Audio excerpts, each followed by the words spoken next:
So happy to talk to you finally in 2020 about a Demon Souls remake. Not a re release, not a remaster, not an upscale, but a full on remake. It was announced during the PlayStation 5 preview event, and I've been so excited and imagining the areas other than the ones they've shown since I saw it. Obviously, because I'm excited to experience the game for the millionth time with such a huge improvement in graphics, but also because I'm relieved that so many people are finally going to get the chance to experience it too without needing to own a PS3. I have a few thoughts that have been circulating for the past few days, but I want to talk about the trailer itself and some screenshots, so I'm going to play the trailer here in case you haven't seen it yet, and then go through it, or just to refresh you, and then go through it a little bit, so I'll see you after.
Oh god, it's so cool.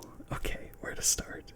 They definitely got me with the opening shots of just landscapes. First, you see a big valley, mountainish area, which, if you knew this was Demon Souls going into it, you might be able to guess it's a similar environment to the opening cutscene of the dragon carrying the corpse, but then it cuts to a snowy mountain. At this point, Demon Souls couldn't have been further from my mind if the game that was being shown had snow in it, because none of the worlds have snow in them except for the cut content that was on the disc but never actually made it into the game, which I know is a lot to assume early on with so little info, but I have a gut feeling because of this shot that this remake might actually let us go into the sixth Archstone. But moving on, I like this screen a lot in retrospect now that we know that Blue Point Games is handling the remake because it looks so much like the opening cutscene of Shadow of the Colossus. But this screen with the beach and the hooded figures going on a pilgrimage or whatever they're doing, it goes by too quick, but I feel like if I was given a decent amount of time, I could have processed and realized what it was, because to me right now this has to be the area underneath the Nexus. The fog on the outskirts of the water and the crumbling destroyed buildings is too big of a giveaway for it not to be. Speaking of which, I'd love for that to be a more explorable area, but anyway. Bum bum, and those two notes were all it took for me to freak out. I love how they delayed the body appearing just to give you a little bit extra excitement when they confirm that yes, this is Demon Souls, and then they don't waste any time. It's pretty interesting they chose to start off with the gargoyles that come down to pick you up after Fool's Idol, but it looks so drastically different that it's a pretty good primer for just how much is going to be changed aesthetically. The lighting and shadows and fog in the first shot make it look like the first game might as well have had no lighting at all. And you get a nice close-up look at the details for the model of the gargoyles here. They're a lot less fleshy in the remake. Or I guess they didn't look fleshy before as much as they did soft. But either way, the trailer keeps giving by showing us Storm King next. I cannot overstate how intense the atmosphere is just from this one shot for his arena. It's painfully short, but I love thinking about the fact that his giant shadow could be a new indicator that he's coming around to attack you, rather than just looking up in the sky to see him or getting impaled by his spears. And here's the skeletons from World 4. This background possibly looks like it could be that big gate leading up the stairs in 4-1. The barricades being there would make sense, and they just added fire to it. This shot in particular feels a little off to me, though, and I could just be imagining things, but it looks a little too pre-rendered, I guess. It looks more like CG, like it isn't actually in the game. Like some of the other shots were like Storm King. Something about the lighting of the backgrounds and the smooth animation of the skeleton just feels weird, but still love the design changes, even though it'll be a little weird for me to go through a 4-1 that isn't a constant shade of gray with the occasional hint of blue. And here he is, Tower Knight, the big boy stumping in like a mech to show off his new design. This is where the new environment details really stand out. So much of this screenshot is brand new, even ignoring Tower Knight and his fancy new armor and shield. The level of detail on the walls is night and day. I love the addition of the banners, but I think my favorite details are the added foliage, the withering grass overtaking the stone, and the vines and flowers blooming on the walls. And then we're back to World 4. There's actually a lot of World 4 in this trailer now that I'm going through it. Not a whole lot to talk about here other than the way better effects and the lighting, but I'm glad they kept the Reaper's long, gross finger he has. And there's Flame Lurker, except it's not Flame Lurker. I wish I felt differently, but this is clearly Flame Lurker's arena with the structure in the background. I don't know what they did to the design. This clip is so fast, and I was so excited watching it live that I didn't even realize how drastically different he looks, and this is by far the biggest negative I have about what I've seen in the remake so far. Flame Lurker has one of the most unique designs in Demon's Souls, but it's kind of hard to appreciate since you only see his cutscene once before he just bullies you every time you see him after. It's just so strange to me that they would change the way he looks so much, and for the worse in my opinion. I've seen a few people argue that some of the changes, specifically Tower Knight's shield for example, looks a little Warcraft-like in art style. And I've seen other people say that this is 100% something you might see in a Blizzard game. I'm not sure I agree with either of those totally, but I do think Flame Lurker looks an awful lot like something you could see in any other game, which makes me sad only because of how original his previous design was. I'm hoping that Bluepoint goes back on this change, but it's not the end of the world if it's the final design, just a little unfortunate. Especially since Demon's Souls before the remaster was locked at like 15 to 30 FPS and 720p, and now we're going to be able to get a remake in 4K. I'd like to see a design more close to the original but updated. And then there's Dragon God.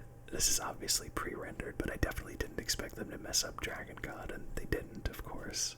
He looks incredible. As long as you have multiple eyes, some big-ass horns, and a double mouth, you have Dragon God. They even have his little chin tusk thing, which was his weak point in the original boss fight. I could live without the big red muscle man the rest of his body is, so as long as they have the head, I'm down.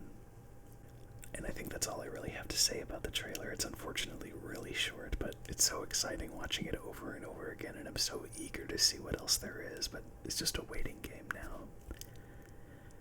There's a few more things to talk about and show, though. There are some high-resolution screenshots that show off some stuff that's not in the trailer. I reordered them out of the order I saw them in order to go in sort of a gameplay order, at least what I think might be gameplay order with what we have. And apologies about the lower quality comparison video, I'm just reusing footage from my playthrough. This one definitely is the one that struck me the most, just because it's so cool to see the very first part of the game completely redone like this. The level of detail compared to the original is amazing. Everything looks so realistically aged and overgrown. It looks like a natural evolution to the aesthetic in Dark Souls 3, but even prettier. This is probably the most nostalgic screenshot for me personally. The next one is on that bridge before you drop down and teleport using the Archstone, also in the tutorial.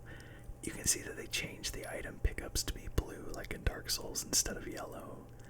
I feel like I'm already repeating myself here, but the level of detail added to these environments, you just keep finding new things to look at.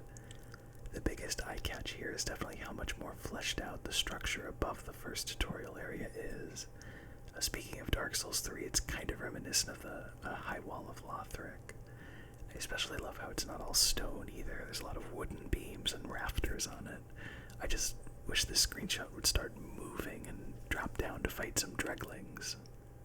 And here's the end of the tutorial. the fight with Vanguard. Speaking of the design changes for Flame Lurker, Vanguard looks a lot different too. He still has 3 glowing eyes and a big overbite, but his coloration is way different, and of course he's more detailed, which I think is where most of the jarring differences probably come from. I definitely don't mind the look of him as much as I do Flame Lurker, though. Not to mention Vanguard isn't exactly an iconic boss or enemy. He's big, he has 3 eyes, wings, and his axe, so I'm happy. I've seen some confusion about where this screenshot is exactly, and I definitely couldn't say with 100% confidence, but I think it's the alleyway right after you meet Ostrava in 1-1. The one that leads to the Dreglings surrounded by the exploding barrels that you can throw fire bombs down at. It's where Ostrava's pathing takes him first until all the enemies are dead, and then he continues through to the rest of the level. I could be wrong, though. If this is Boletaria, I love that it seems like they're going to make it feel more like the castle town it's supposed to be. Lots of windows and buildings in the distance.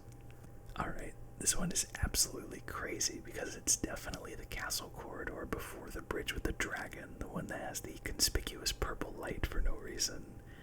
You can tell from the shields and swords hung up on the wall over the exit, and I almost can't believe just how much visual flair they added here.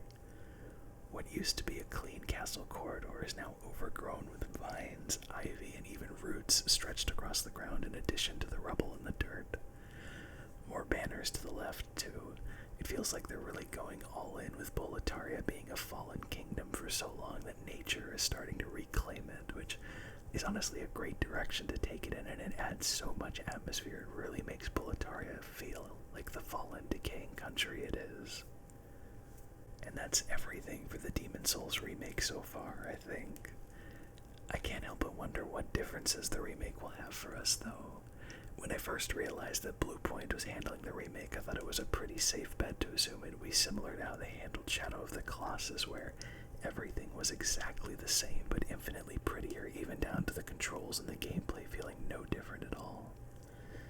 But Demon Souls isn't quite in the same vein as a game like Shadow of the Colossus. It's an RPG with a ton of systems behind it, and it's a game that shows very clear budget and development constraints, which gives them a lot of room to tinker around with things. The change to Flame Lurker makes it very apparent that they're not afraid to alter some things by a pretty big margin, and the addition of a whole archstone, if that's what the snowy CG part of the trailer was hinting at, means that this could end up very different from the original.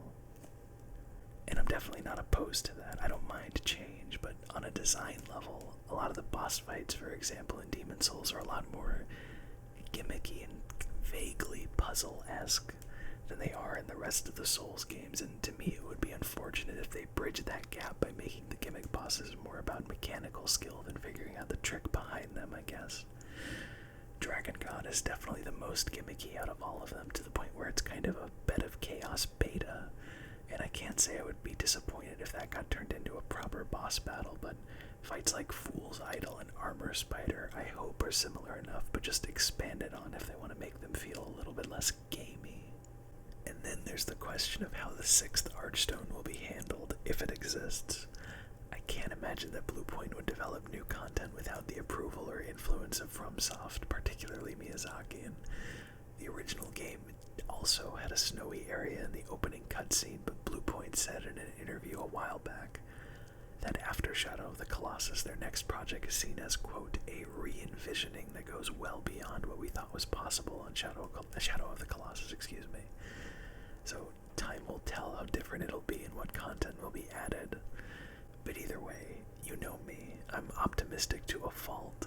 I have no doubt that it's going to come out. I'm going to play it on day one and love it. Doom, enemy, Flame Lurker, and all.